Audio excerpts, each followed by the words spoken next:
ராசியும் பாதிக்குமா? எல்லாருக்கும் பாதிக்காது. ஜென்ம ராசி ஒரு 3 பேருக்கு பாதிக்கும். உதாரணத்துக்கு சந்திரன் 6, 8, 12 எந்தெந்த ராசிக்கு வருதோ அவங்களுக்கு. கும்பராசியாக இருந்தால் 6வது வீடு சந்திரன்,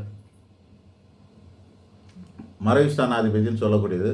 கும்பராசிக்கு 6வது வீடு சந்திரன்.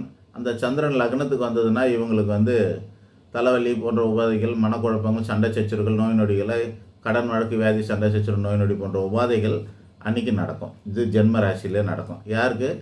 கடகத்துக்கு, இது கும்பராசிக்கு மட்டும். அப்புறம் தனுசு ராசியாக இருந்தாங்கன்னா அவங்களுக்கு அஷ்டமாதிபதினு வருது.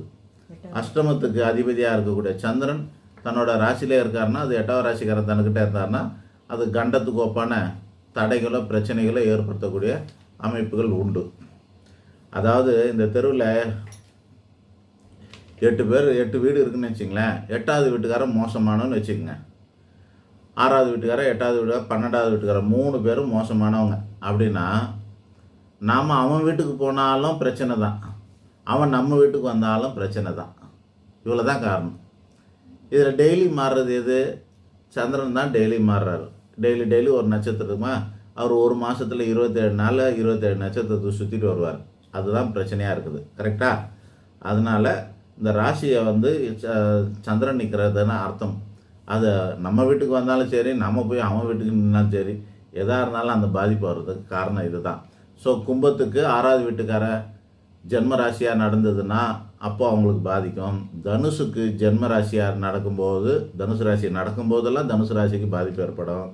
அதே மாதிரி சிம்ம ராசிக்காரங்களுக்கு விரையாதிபதி சந்திரனாக இருக்கிறதுனால அவர் நிற்கும்போது பாதிக்குது அப்படின்னு அர்த்தம். அது மட்டும் இல்லை, மற்ற நேரத்தில் கூட அந்த ஆதிபத்தின் அடிப்படையில் தான் கோச்சாரங்கள்லாம் பார்க்குறது.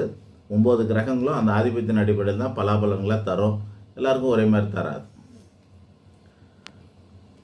இப்போ இதில் ஒரே மாதிரி பிரச்சனை வராதுன்னா அப்போ சந்திராஷ்டமத்துலேயும் எல்லாருக்கும் ஒரே மாதிரி பிரச்சனைகள் வராது? ஆமாம், கண்டிப்பாக எல்லாருக்கும் ஒரே மாதிரியான பிரச்சனைகள் வராது. ஆனால் ஒவ்வொரு சந்திராஷ்டமும் ஒரே மாதிரி பிரச்சனை தான் தரும்.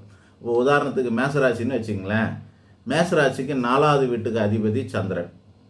அவர் 8ல் இருந்தார்னா என்ன ஆகும் அப்படின்னா, அவரோட சொத்து சுக கேடு உண்டாகும், அவரோட அம்மாவுக்கு பாதிப்பு உண்டாகும், அல்லது அம்மாவுக்கும் இவருக்கும், அம்மானால் இவருக்கு பாதிப்பு உண்டாகும். எப்படி பாருங்கள், 4ஆம் இடம்னா வீடு, மன, வாகனம், அப்புறம் சொத்து சுகம், மூவபிள் அண்ட் இம்மூவபிள் அசட்ஸு, அப்புறம் தாயாதி சமாச்சாரங்கள், இதெல்லாம், அல்லது மேல் கல்வின்னு சொல்லக்கூடிய பட்டப்படிப்பு சம்மந்தப்பட்ட இடம், இது சார்ந்தது தான் 8ல் போய் நிற்கிதுன்னா இந்த மாதிரியான விஷயங்கள் தான் அவங்களுக்கு மன உளைச்சலை தரும், பிரச்சனைகளை தரும்னு அர்த்தம்.